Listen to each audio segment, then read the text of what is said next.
Assalamualaikum warahmatullahi wabarakatuh. Terima kasih telah menghadiri ya, telah bersama-sama online dalam sesi webinar ya kali ini. Jadi saya dikomunikasikan oleh panitia katanya untuk menemani Bapak Ibu diskusi mengenai rangkaian PBJ dan auditnya ya. Jadi hari ini hari pertama kalau nggak salah itu ada dua agenda utama bagi semua, yaitu adalah memahami regulasi pengadaan barang dari kacamata auditor. Nah, tadi saya tanya Mbak Mutiara jangan kemana-mana karena beliau ini pelaku nih, ya. Jadi beliau harus sinkron nanti kacamata UKPB dan lain-lain.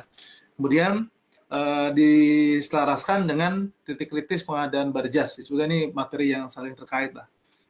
Oke, kita mulai. Tadi saya komunikasi dengan panitia, terdaftar katanya ada lebih dari 200 peserta, dan ternyata saya perlu database peserta. Tadi saya minta peta pesertanya, ternyata beragam juga. Ada yang dari perguruan tinggi lumayan banyak, ada dari Inspektorat Kementerian Agama, ada dari Kemendikbud, dan campur-campur. Tapi intinya bagus nih, artinya sesi yang bisa nanti diskusinya bisa dari berbagai macam sisi ya, supaya bisa ada pencerahan bagi kita bersama lah. Nah, yang diamalkan oleh panitia kepada saya untuk menemani Bapak Ibu diskusi mengenai dua hal, yaitu pertama memahami regulasi pengadaan barang dari kacamata auditor dan aparat penegak hukum gitu ya. Nah, ini dari judulnya aja terlihat kesannya bahwa kacamata auditor dan APH itu terkesan ada perbedaan dengan kacamata pelaku PBJ gitu ya. Padahal harusnya kita bicara objek yang sama, objeknya adalah peraturan pengadaan barjas. Ya, dari mulai PP 19 dan seterusnya, bahkan sebelumnya ada Undang-Undang Keuangan Negara, Undang-Undang Perbendaharaan gitu kan. Artinya sebetulnya konsepnya adalah peraturan yang sama, mestinya sih ya dari kacamata auditor, APH ataupun kacamata pelaku pengadaan barang mestinya pada kacamata yang sama, ya, view-nya yang sama lah ya, objeknya sama gitu kan. Kacamatanya bisa beda tapi pandangannya mesti sama, kecuali kacamatanya kacamata hitam gitu ya. Jadi sebetulnya ketika kacamata jernih mungkin mestinya pada pemahaman yang sama. Karena kadang-kadang di praktik di lapangan seringkali regulasi diinterpretasi berbeda. Nah, kadang-kadang juga akhirnya gara-gara regulasi yang juga banyak gitu kan, multi tafsir dan lain-lain, sehingga kadang-kadang PBJ ini diidentikan dengan proses yang rumit, beresiko dan lain-lain lah. Nah, padahal sebetulnya kalau kita mencoba lebih substansial gitu ya, sebetulnya PBJ ini kan salah satu tahapan dalam rangka ya, melaksanakan belanja negara, ya, belanja negara dalam rangka trigger untuk government spending supaya pembangunan bisa berjalan dengan lancar ya. Nah, kemudian titik kritis kita lihat dari view auditor dan view-nya teman-teman di pelaku pengadaan barang dan jasa. Baik Ibu semua, ya, pertama tentunya seperti diamanatkan oleh panitia, kita akan bahas dulu sekilas mengenai pengadaan barang jasa pemerintah. Seperti kita pahami, pengadaan barang jasa pemerintah itu ya sebetulnya turunan dari Undang-Undang Keuangan Negara, Undang-Undang Perbendaharaan. Ya, karena perbendaharaan itu negara butuh mengeluarkan uang itu intinya adalah pengadaan barang dan jasa, maka muncullah ya konsep pengadaan barang dan jasa. Ini pengadaan barang dan jasa pemerintah. Secara regulasi yang terkini kita punya Perpres 16 tahun 2018 ya. Nah, dalam pembahasan mengenai sekilas PBJ, tentunya saya tidak akan ulang detail ya, karena sesi kita nggak terlalu panjang, hanya 2 jam. Mungkin saya upayakan maksimal 1 jam saya akan presentasi, kemudian nanti kita akan banyak diskusi lah, mudah-mudahan begitu. Ya, pertama kita lihat begini Pak, ada pertanyaan masalah pengertian pengadaan barang dan jasa. Ini juga sering kali ditanya, kalau ditanya misalnya pengadaan barang dan jasa itu urusan siapa sih gitu kan? Nah, biasanya mungkin sebagian besar di kantor kita, pimpinan ya, menganggap bahwa pengadaan itu urusan siapa ya? Urusan panitia pengadaan, sesuai namanya gitu ya. Atau urusan Pokja, UKPBJ gitu kan. Nah ini, jadi kadang-kadang nih pengadaan barang itu identik erat dengan pekerjaannya UKPBJ. Ya. Kalau di perusahaan itu procurement unit lah. Ya. Atau bagian logistik. Ya. Padahal nanti tadi apa betul tuh bahwa PBJ itu ya murni menjadi urusan UKPBJ kan. Padahal kita lihat PBJ dalam pengertian di PP 16 itu sangat luas sekali ya. Kemudian juga ada pertanyaan begini. PBJ itu bagian kecil dari tupoksi saja, sehingga kesannya yang namanya pengadaan barang itu adalah pekerjaan tambahan, gitu kan? Seringkali dengan kita kan bukan hanya ngurus PBJP gitu, kita ngurus pekerjaan lain tupoksi kita. Nah, padahal kalau kita lihat lagi, kita lihat ya. Jadi kalau kita lihat misalnya ini ada organisasi, ya, organisasi pemerintah tentunya, organisasi pemerintah, gitu. Pemerintah itu kan punya ya, salah satu tupoksi adalah memberikan layanan publik, gitu. Layanan publik. Nah, di dalamnya tentunya adalah menghasilkan, ya dituntut untuk menghasilkan barang dan jasa publik, gitu ya, untuk kebutuhan masyarakat. Artinya sebetulnya keberadaan organisasi pemerintah secara umum memang adalah untuk menghasilkan barang dan jasa. Ya, jadi ketika bicara tadi adalah bagian kecil dari tupoksi, sebetulnya ada hal yang miss itu kan. Sebetulnya kalau kita lihat tugas-tugas daripada organisasi pemerintah, hampir semua adalah menghasilkan barang dan jasa. Contohnya kita akan coba cek ya, misalnya apa? Misalnya di Bapeda. Bapeda kan bukan PBJ. Bapeda itu tugasnya adalah menyusun perencanaan ya untuk pembangunan daerah lah. Bapeda itu tujuannya adalah menghasilkan suatu perencanaan, ya, ini kan butuh proses jasa, ya, hasilnya adalah dokumen perencanaan. Tapi untuk menghasilkan dokumen perencanaan itu adalah proses pengadaan barang dan jasa kan dari sisi pemerintah. Nah kemudian dari sisi ini output ya, dari sisi outputnya. Jadi output atau outcome dari yang namanya pemerintah itu sudah bisa secara pasti adalah barang dan jasa. Nah memang kemudian untuk menghasilkan output barang dan jasa ini butuh input. Inputnya pun bisa jadi barang dan jasa, gitu kan? Artinya barang dan jasa ini baik dipandang sebagai output atau input, ya, dua-duanya adalah proses PBJP. Jadi sebetulnya agak kurang pas juga kalau menganggap bahwa PBJ itu pekerjaan tambahan, gitu ya. Ya, jadi sebetulnya PBJ itu pekerjaan utama. Kenapa? Setiap dari kita itu adalah punya tugas untuk menghasilkan barang dan jasa, gitu kan? Maka dengan itu kita lihat dari situ apa pengertian pengadaan barang ya dalam PP 11 disebutkan apa? Ya, proses menghasilkan barang dan jasa, ya, proses untuk menghasilkan barang dan jasa dalam pengertian apa? Baik dalam pengertian output untuk langsung masyarakat atau input untuk diproses kepada masyarakat. Ya. Nah, mulainya bukan hanya cerita tender, bukan hanya cerita lelang kalau zaman dulu atau seleksi gitu kan. Ternyata mulai dari identifikasi kebutuhan sampai serah terima. Kelihatan di sini bahwa berarti yang namanya pengadaan barang dan jasa pemerintah bukan melulu bicara tender, bukan melulu bicara pemilihan, tapi bicara dari mulai identifikasi kebutuhan. Nah ini apa nih? Identifikasi kebutuhan itu bisa dibilang tahap awal dari kegiatan yang ada di kantor kita. Itu apa? Bikin anggaran. Ya. Jadi proses buat anggaran itu sendiri adalah bagian PBJ. Ya. Sampai nanti tinggal eksekusi, tinggal bayar gitu ya. Itulah PBJ. Artinya bisa dibilang kalau kita menganggap bahwa PBJ itu adalah pekerjaan-pekerjaan UKPBJ, mestinya kurang terlalu pas juga. Jadi PBJ itu mulai dari identifikasi kebutuhan, berarti proses buat anggaran, persiapan, kemudian pelaksanaan, sampai dengan serah terima. Ini memastikan dulu bahwa kita paham betul bahwa PBJ itu bukan cuma urusan daripada bagian logistik, bagian procurement, atau UKPBJ, tapi bagian seluruh daripada kantor kita adalah pekerjaannya adalah PBJ. Ya.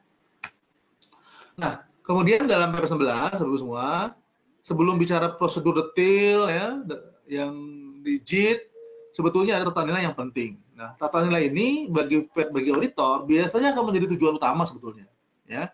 Karena auditor itu punya tugas bukan cuma memastikan compliance to prosedur gitu ya, tapi bagaimana memastikan bahwa prinsip-prinsip etika, kebijakan dan tujuan tercapai. Nah, kita lihat semua pada masa yang lama PP 54 itu hanya 3 ini, prinsip, etika, dan kebijakan. Ketika PP 16 ditambah 7 tujuan. Ya, sebetulnya melengkapi lah ya. Nah, apa intinya? Ya, kita lihat nih, tujuan itu dekat dengan yang namanya kebijakan. Untuk tujuan-tujuan PBJ, maka perlu ada kebijakan yang kemudian nanti menjadi pasal-pasal dalam Perpres. Nah, tata nilainya adalah harus dilaksanakan sesuai dengan prinsip dan etika. Kita lihat apa hubungannya. Ya. Tujuan PBJ yang sering sekali kita dengar ya dalam era PBJ modern adalah PBJ bukan semata-mata cerita bagaimana melaksanakan peraturan, tapi bagaimana PBJ tujuannya adalah value for money. Nah, kata-kata ini menjadi didengungkan oleh banyak pihak, ya, termasuk para penggiat PBJ. Ya, sebetulnya ini juga sudah menjadi bahasa yang sama oleh teman-teman auditor. Ya, saya belajar audit sejak tahun 95, sudah dikenalkan dengan kalimat ini, value for money. Bahkan salah satu ya jenis penugasan audit yang didorong supaya bisa memberikan nilai tambah sebagai fungsi auditor, maka jenis auditnya adalah value for money audit. Artinya sebetulnya ini bukan bahasa yang baru, ya. Artinya sebetulnya bahasa yang sudah lama, tapi kemudian ditegaskan lagi bahwa supaya apa? Supaya urusan PBJ tidak rumit pada hal-hal clerical, tapi fokus kepada ini. Karena apa tadi? Kita bahas bahwa PBJ adalah ujungnya adalah belanja negara, ya. Rp1 pun keluar dari kas negara itu mesti punya nilai, ya. Jadi nggak boleh ada Rp1 yang keluar tanpa bernilai. Nah, makanya konsepnya adalah mesti value for money. Ya. Kemudian kalau dikaitkan dengan prinsip, nah ini prinsip kita punya prinsip efektif dan efisien. Nah, ini sederhananya sebetulnya ini terkait tapi semua. Untuk bisa mendapatkan value for money, prinsip efektif dan efisien yang dijalankan. Artinya ketika dia efektif dan efisien, bisa dibilang maka value for money tercapai. Tapi dalam konteks tujuan PBJ yang lain, ya itu disebut dengan 6 tepat rinciannya. Ya, detailnya gitulah. Supaya bernilai maka apa? Perlu tepat kualitas, tepat jumlah, ya, tepat waktu, tepat tempat, tepat harga, dan tepat penyedia. Oke. Nah, kemudian turunannya adalah hal-hal lain lah, ya. Coba saya lihat kalau tadi dikaitkan dengan auditor, sebetulnya audit yang punya nilai tambah arahnya adalah ke sini. Bagaimana menilai apakah PBJ-nya sudah value for money, ya. Sejalan dengan para pelaku PBJ buat aturan PBJ bahwa memang didorong bagaimana supaya PBJ ini value for money dalam segala keadaan, ya. Oke. Dalam keadaan normal termasuk dalam keadaan darurat lah sebetulnya, ya. Value for money dalam keadaan darurat artinya gitu, ya. Nah, itu semua. Jadi semua, sebelum kita bicara hal detail, kita harus paham betul nih konsep mendasar daripada peraturan-peraturan di sini, ya. Setelah ini bicara tujuan kan, maka kebijakan, baru kemudian pasal-pasal yang supaya kebijakannya jalan sehingga tujuannya tercapai.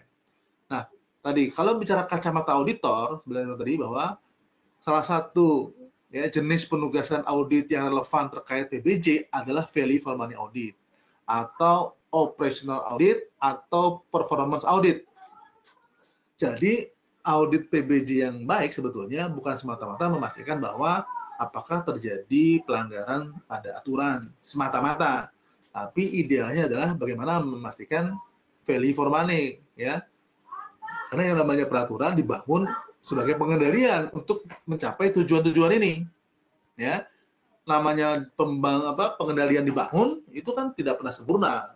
Secara teori akan begitu, tidak pernah ada pengendalian yang sempurna, ya. Ada kelemahan-kelemahan dan lain-lain. Artinya apa? Mungkin bisa jadi, ya, hal-hal itu bisa disesuaikan sesuai untuk mencapai tujuan value for money. Jadi tata nilai yang paling penting yang kita akan bahas sebelah adalah bagaimana memastikan PBJ itu adalah value for money, ya, tepat mutu, tepat jumlah dan seterusnya, atau efektif dan efisien, ya. Nah, ada ilustrasi sederhana mengenai value for money nih, ya. Misalnya di salah satu perguruan tinggi atau di dinas pendidikan itu ada anggaran, ya, DIPA atau DPA, ya. untuk mengganti meja kursi belajar sebesar 1,2 miliar. Oke, jadi sebelumnya sudah ada kursi, meja, sekarang diganti dengan tipe A nih. Tipe A itu satu meja, satu orang, plus satu kursi, sebanyak 2.000 set.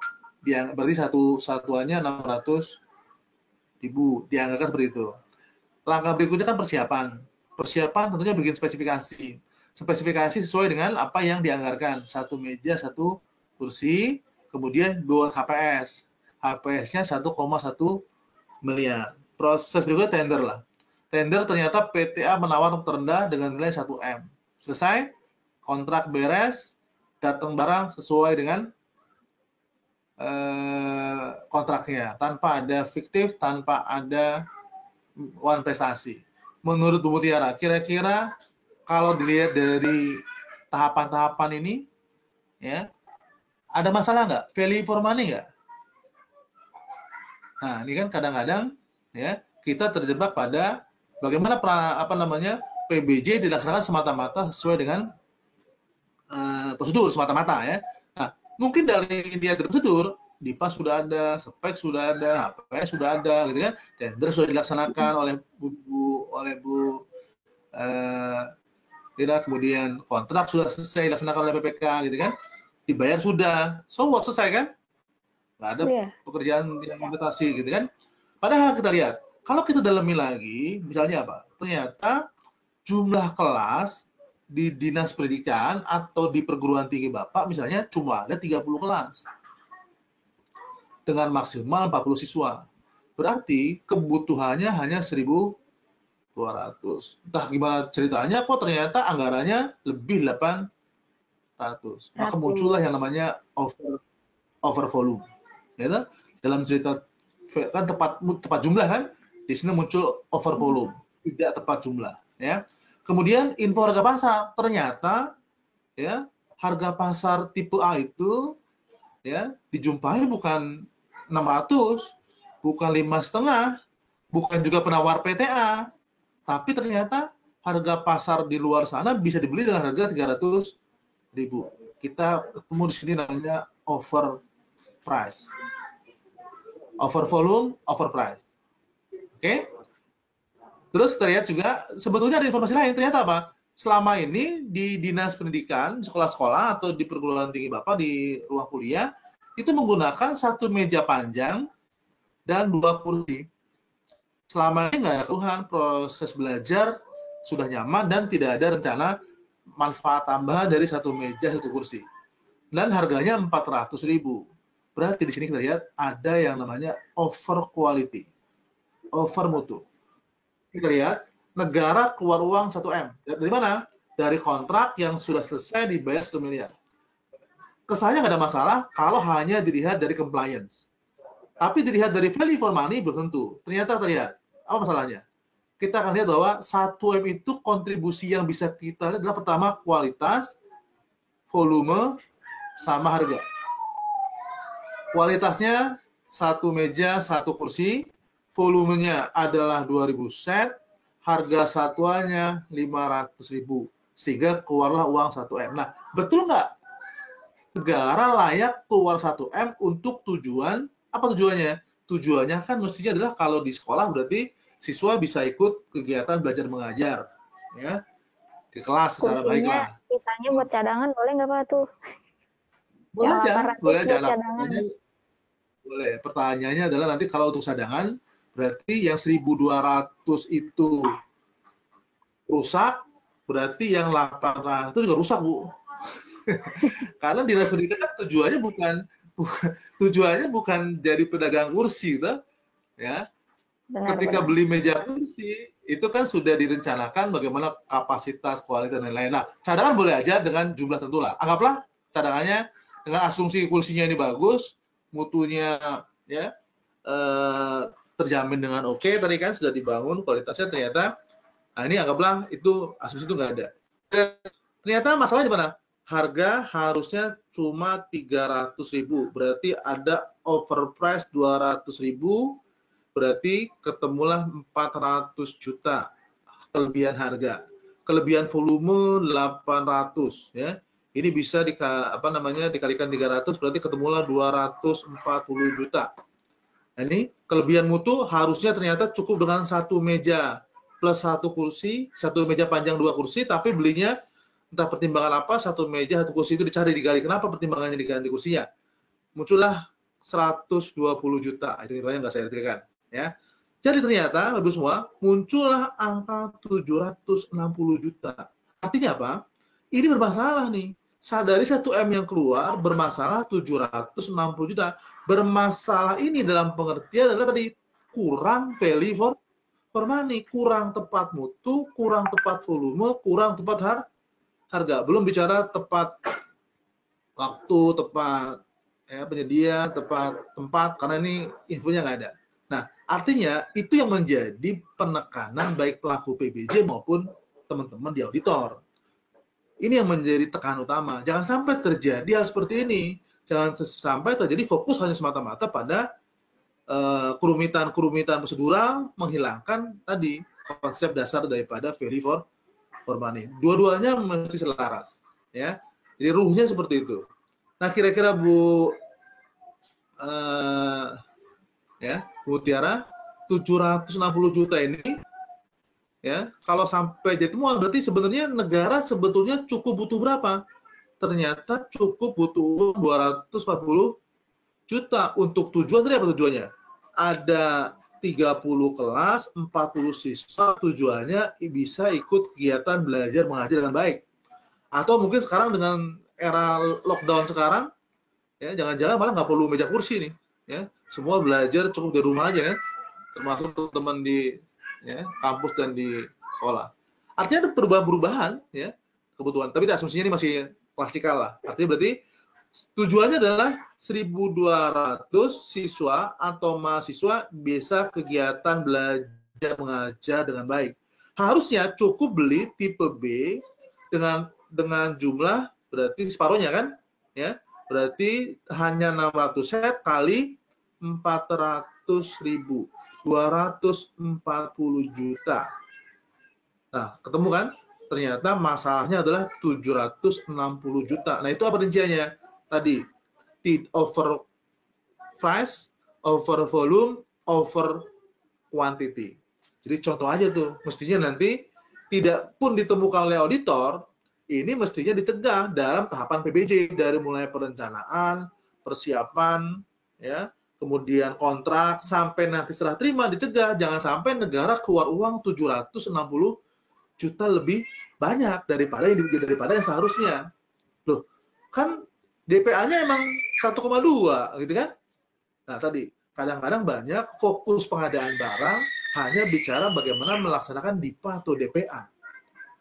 Ya, jadi kalau sudah ada DIPA, DPA, dieksekusi, oke, selesai, itu datang barangnya sesuai dengan kontrak, selesai, nggak ada masalah. Belum tentu, ya, karena kita lihat tadi bahwa ruang lingkup PBJP adalah mulai dari identifikasi kebutuhan. Jadi tahapan yang dinilai oleh auditor adalah mulai sejak tahapan nyusun anggaran sampai serah terima.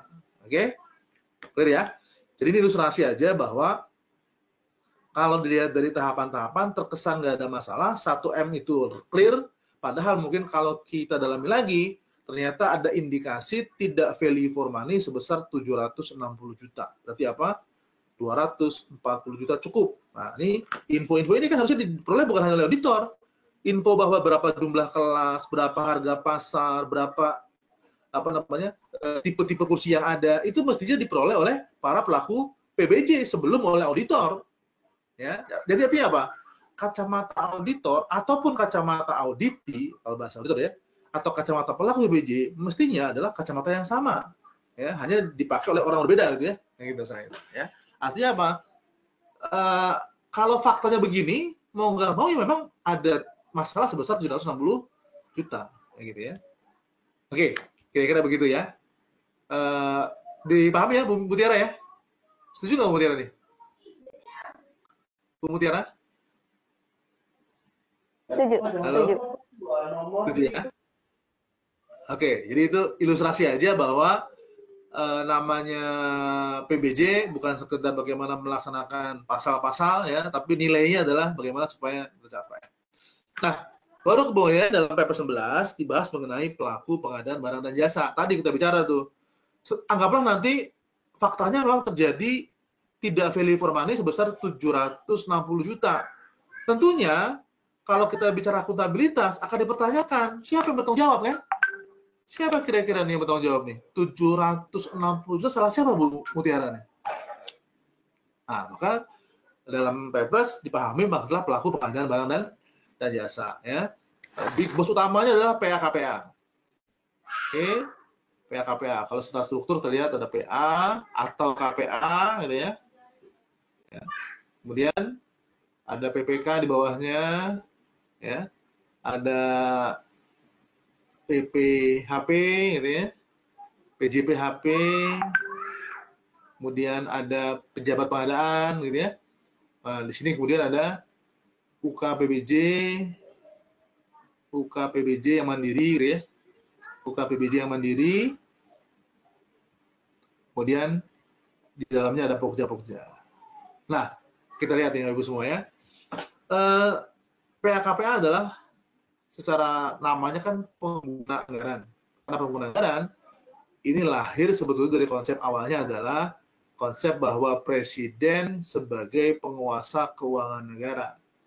Nah, sebagai penguasa presiden tidak mungkin melaksanakan sehari-hari, maka didelegasikan kepada dua pihak. Satu, kepada Menteri Keuangan sebagai bendahara umum negara. Dan semua kementerian sebagai pengguna anggaran. Demikian juga nanti di daerah. Ya. Gubernur, ya, bupati, wali kota, atau kepala daerah adalah sebagai penguasa keuangan daerah. Dibagi dua, tadi didelegasikan kepada PA dari para kepala dinas, para OPD, dan DPKD lah sebagai bendahara umum daerah. Oke? Nah, artinya memang kalau kita bicara ini keuangan negara atau keuangan negara, kalau ini kita bicara APBN atau APBD gitu ya, memang yang namanya pengguna anggaran itu adalah berarti orang-orang yang diberi tugas oleh penguasa untuk menghabiskan anggarannya. Dalam konteks menghabiskan itu artinya apa? Melaksanakan kegiatan pengadaan barang supaya sesuai dengan tujuan, prioritas, dan ya, arah daripada kepala negara. Itu arah kepada kepala daerah. Ya. Nah, itulah latar belakang istilah PA kan gitu kan. Nah, kemudian di PBJ PA-KPA mengambil terminologi yang sama. Nah, muncullah istilah beberapa hal. Pertama, persandingan antara PPK dengan PPTK, terutama kalau di Pemda. Kalau di pusat tidak ada masalah.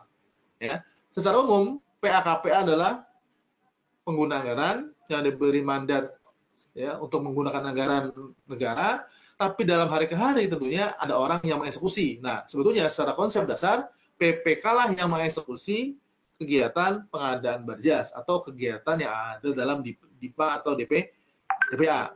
Nah, pada waktu yang lalu di PP 94 ini sebetulnya clear nih. PA itu perencanaan, ya. PPK itu ada di pelaksanaan, PP dan Pokja ada di pemilihan, PPHP ada di serah terima. Itu konsep yang lama. Nah, yang baru ternyata agak berbeda sedikit, ya di 16, ya. Agak campur-campur, contoh apa? Di tahapan perencanaan ternyata PPK sudah mulai terlibat. Kalau kita kaitkan kepada proses, ya, ada perencanaan, ada persiapan, ada pelaksanaan, ya, ada serah terima. Ini bisa dibilang hampir semuanya melibatkan PPK. PPK itu merencanakan, PPK juga mempersiapkan, PPK juga melaksanakan, PPK juga serah terima. Nah, ini salah satu yang agak ya unik nih, agak menarik ya dalam Perpres 16 adalah bagaimana peran PPK yang demikian luas, demikian juga dengan tanggung jawab dan kewenangannya. Ya, terlibat dari mulai perencanaan, persiapan, kemudian pelaksanaan sampai serah terima. Nah, kemudian di Pemda ada istilah PPTK, Jabat Pelaksana Teknis Kegiatan dalam konteks Kemendagri. Ya. Sebetulnya nggak perlu didikotomi, ya toh, tinggal diposisikan saja, ya.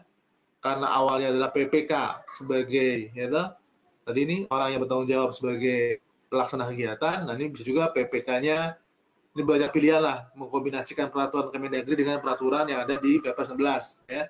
Bisa PPK garing PPTK otomatis, atau PPTK menjadi tim pendukungnya PPK, banyak hal ya, masalah. Karena secara umum sebenarnya PPTK itu sebenarnya secara Kemendagri tugas-tugasnya mirip dengan PPK, ya, tapi minus taken kontrak, nah, ini kan ya. Oke, artinya PPTK itu melaksanakan kebagian pekerjaannya PPK. Nah ini, ternyata tugas PPK dilihat adalah tugas tanggung jawabnya semakin luas, dari mulai perencanaan sampai serah terima. Ya, artinya berarti PPK harus concern, ya, harus pas menempatkan siapa yang jadi PPK, ya kan? Nah, PPK ini kan dalam PP 19 tidak tegas itu siapa yang jadi PPK sebetulnya, ya. Hanya bicara sertifikasi, kemudian level manajerial, gitu kan ya. Nah, sebetulnya dalam konsep awal-awal Undang-Undang Keuangan Negara itu konsep PPK itu melekat pada struktur sebetulnya, ya, melekat pada struktur. Jadi karena dia adalah pelaksana, ya misalnya gini lah, dalam satu ya kementerian, satu dinas ya, ada kementerian, ya kementerian X gitu, kementerian A, ya punya dirjen, kemudian punya direktorat, gitu kan? Nah, dirjennya mungkin dia KPA, direktoratnya dia KPA, gitu kan? KPA itu kan posisinya sama dengan PA-nya, artinya hanya membagi-bagi berdasarkan dengan rentang kendali. Nah, ketika KPA ini satu satker ini butuh tim untuk mengeksekusi anggarannya, maka dia butuh PPK. Nah, lihat, idealnya berarti apa? Idealnya sebetulnya kalau lihat dari filosofinya, ya PPK itu adalah para struktur di bawah KPA. Lihat nih. Ya, tapi nggak ada aturannya, ya. Karena ini lihat terbelakang tadi apakah ad hoc, apakah melekat pada struktur, ya.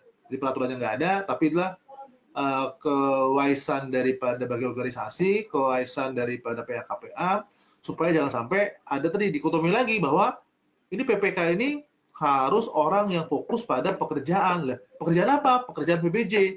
Nah, yang namanya kepala bidang, yang namanya kabid, itu kan punya tugas melaksanakan pengadaan barjas, ya, bahwa nanti kemudian di bawahnya ya dibantu oleh orang yang ada di lingkungannya, itu menjadi bagian manajerial. Ya, bagaimana beratnya tugas PPK dari mulai perencanaan sampai serah terima. Jadi pertimbangan betul kapan PPK itu harus ad hoc, kapan harus melekat pada struktur.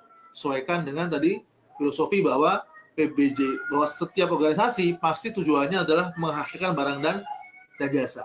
Ya, peraturannya nggak tegas, ya, dikembalikan kepada PA-KPA masing-masing. Ya. Kemudian UKPBJ, ya, atau pejabat pengadaan. Ya. Salah satu isunya adalah ketika nanti PBJ semakin modern, semakin otomatisasi gitu ya, berarti mekanisme pemilihan semakin berkurang. Ya. Berarti apakah teman-teman UKPBJ masih ya, hanya bicara pemilihan, gitu kan? Nah, mungkin berarti ada peran-peran lain lah di sana. Nah, kemudian PPHP dan PJPHP tadi. Di PP yang lama, PPHP dan PJPHP itu adalah difungsikan sebagai orang yang serah terima barang.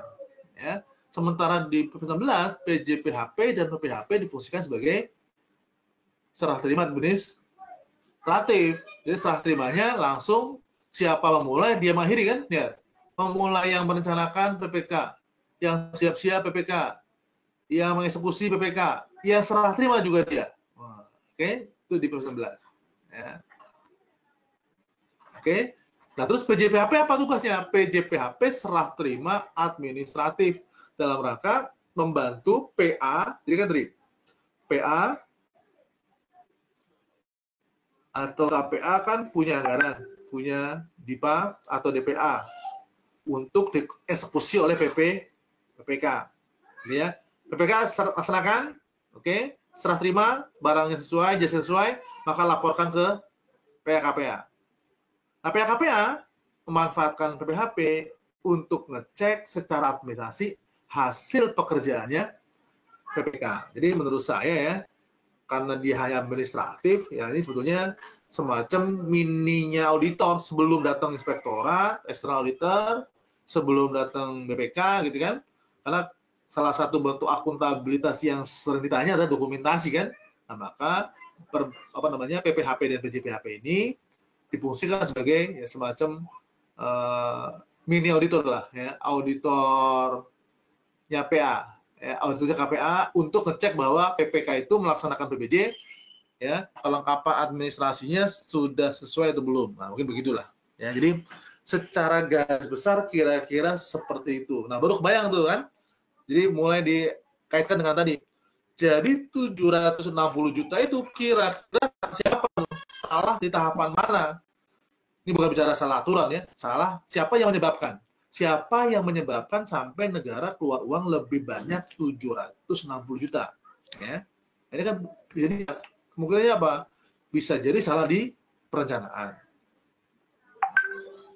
Bisa jadi salah di persiapan. Bisa jadi kurang tepat di tendernya. Ya, bisa jadi kurang tepat di tahapan pelaksanaan kontrak. Bisa jadi kurang tepat di saluran serah terima. Nah, lihat.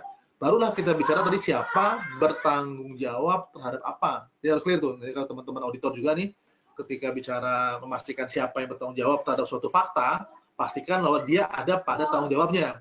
Ya. Jadi bukan hanya sekedar menyalahkan bahwa semuanya salah, PA, KPA, PPK, nggak bisa. Perbuatannya apa? Siapa berbuat apa mesti clear. Atau siapa tidak berbuat apa dikaitkan dengan kewenangannya. Nah gitu ya. Nah sama teman-teman dari pelaku ya, itu bisa komplain juga, artinya bisa diskusi dengan auditornya. Kalau merasa bahwa contoh gini, misalnya ya, Mbak Mutia misalnya diklaim diminta bertanggung jawab untuk ya, barang yang tidak dipakai, ya kan, oleh user, oleh dinas. Nah, dengan alasan bahwa ini gara-gara pengadaan barang dan jasanya nggak benar nih, maka ada bagian barjas yang tidak digunakan oleh user. Nah, padahal apa hubungannya kan? Kalau kita lihat dari cerita tadi bahwa UKPBJ hanya cerita masalah pemilihan. Jadi dapatnya adalah dapat penyedia, bahwa barangnya apa yang dibeli, ya, bagaimana mekanismenya kontraknya, seterusnya itu tugas orang lain. Jadi nggak bisa kemudian auditor bilang bahwa PPK, PPTK, gitu kan, kemudian UKPBJ semuanya salah dalam terkait dengan 760 juta. Nggak bisa, harus cari tahu siapa berbuat apa atau siapa tidak melaksanakan kewajiban apa, ya, supaya clear. Ya. Nah, itu kita lihat dari para pelaku pengadaan barang dan jasa. Ya.